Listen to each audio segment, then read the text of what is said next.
Baru ini Dawson telah mengeluarkan antara laporan atau pendapatan kajian terkini. Bagaimanakah prestasi pengangguran untuk kita saksikan pada tahun lepas, iaitu pada bulan November 2023. Kalau boleh saya perincikan, iaitu antara beberapa aspek untuk kita fahami lebih terperinci. Apakah ataupun kadar pengangguran di Malaysia pada bulan November 2023, iaitu berada pada paras 3.3%. Dan ini dikatakan telah cecah pada paras, iaitu telah kembali kepada paras pra-pandemik, iaitu sebanyak 3.3% yang telah dicapai pada tahun lepas.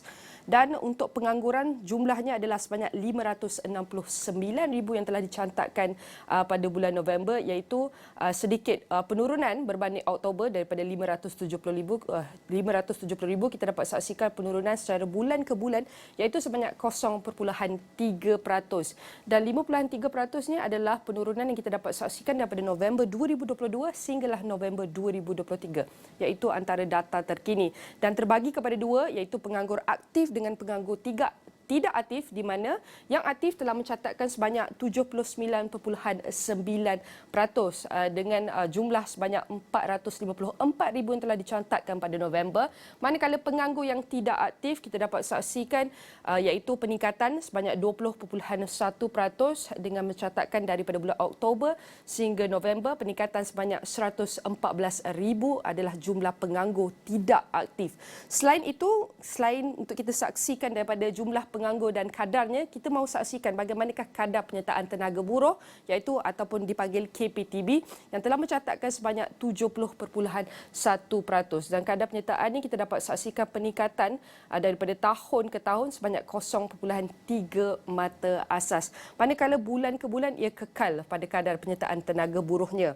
Selain itu, untuk kita saksikan berapakah jumlah tenaga buruh yang kita dapat saksikan daripada bulan Oktober sehingga November, ia telah meningkat kepada 17 juta jumlah tenaga buruh yang telah direkodkan pada November 2023. Tambahnya untuk kita saksikan iaitu kadar penyertaan tenaga buruh mengikut jantina, iaitu kumpulan lelaki adalah lebih tinggi daripada wanita sebanyak 82.9% berbanding wanita yang mencatatkan lebih daripada separuh sedikit iaitu 56.4%. Lelaki adalah lebih tinggi yang dapat kita saksikan penyertaannya dalam pasaran buruh. Selain itu, untuk kita saksikan penduduk yang bekerja juga meningkat daripada bulan Oktober sehinggalah November tahun lepas kepada 16.43%. Bulan ke bulan dan tahun ke tahun kita dapat saksikan penduduk bekerja terus meningkat. Dan tambahnya lagi untuk kita saksikan penduduk bekerja mengikut taraf pekerjaan yang terbahagi kepada 4 komponen, iaitu majikan, pekerja keluarga tanpa gaji, bekerja sendiri dan pekerja.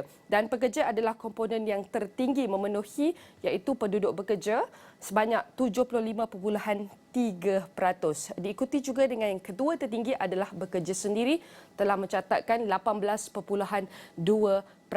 Dan kita dapat saksikan ini semua setiap bulan dan setiap tahun kita dapat saksikan peningkatan kepada setiap komponen ini.